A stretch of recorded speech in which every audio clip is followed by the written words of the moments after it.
meditation on the spiritual path should not be taken as a low priority thing to be done early morning or in the evening or whenever you do it. It is supposed to be a way of life. It is supposed to be your life. It should be given priority number one. Now, I have talked to people and I say, what is your priority in life? They say, my priority in life is to look after my family. My priority is to do my job properly. What about meditation? What about the spiritual path? Oh, yes. You have to do that too. That's not laying down the right priority. The right priority is my meditation and my seva, number one. Everything else can be done later. Now, try it out. This is a unique thing that I'm talking to you. If you put this priority number one on the spiritual path, all your worldly activities will fall in place automatically and be done more efficiently than you can do when you make them priority number one. It's such a wonderful thing. We get the Master to do everything for us. Master says, if you want me to take over your responsibility, I'll take full responsibility.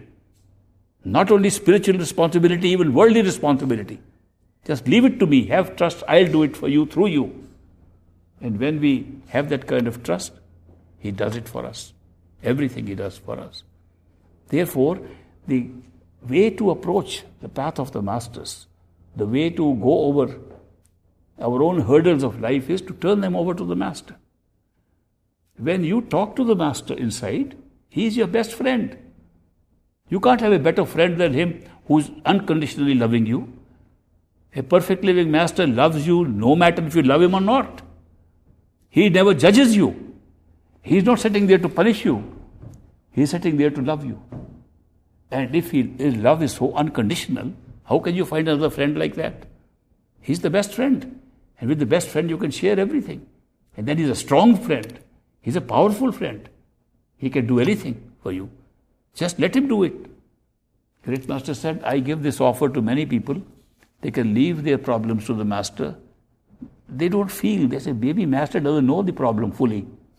Maybe he has to still know. I have to give him some details. And maybe he can't help it. He didn't know about that. If our concept of a Master is this, then naturally we don't trust Him to the level that's required. But the truth is that a perfect living Master takes over all your responsibilities, worries and problems if you let Him. Of course, if you say, Master, you take my worries, and then after that worry, why did I give it to Him? Then naturally you don't expect anything. You have to surrender. In this path, it's the surrender to a Master, which in the Western world looks very difficult, because in the Western world we have been trained to rely on the mind. We have been trained to think. When I went to Harvard University in Cambridge, I saw on the walls the word think written. In those days it was fashionable to say think. That's the most important thing, think. And I realized that thinking is the only obstacle we have to spiritual growth. So therefore, it's the thinking that is going on that's coming in the way, and we think and worry so much. We don't need to. I went to a church the other day in Rochester, Minnesota, and church had a very nice sign, which I remember. It says, worry is talking about prayer. The sign there says, worry is praying for failure.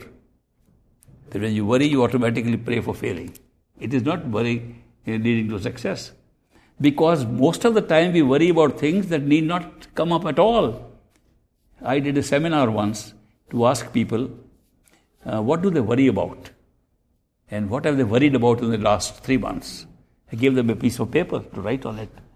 And they wrote all the worries they had. And I said, how many things happened? Many of them, none of them. Some said out of 30 things, 1 happened. Now, if 1 thing happened demanding your worry, and you worried 30 things, you're worrying 30 times over. And you didn't know which one to worry about. So worry about everything. But the Master's grace and love is that you don't have to worry even about 1 thing. Just learn how to leave it to the Master, talk to Him. You have a problem? Go within and talk to the Master. He will listen. Always does. If you don't believe it, that's a different matter. Because it is our lack of faith that makes us do this. On the other hand, if religion teaches us blind faith, the masters tell us how to have living faith, not blind faith. In blind faith, somebody has said God is sitting up there, you start believing God is sitting up there, and then statically you continue to believe it. But in living faith, you only believe what you have experienced and are ready for the next step. You believe this has happened, next can happen, but you believe it when it comes. As more and more experience comes, your faith grows. That's not blind faith. If faith grows every day, it's like a living organism. Then faith is growing like something alive, and that's not blind faith. That's living faith. And what we really need is living faith, not a blind faith.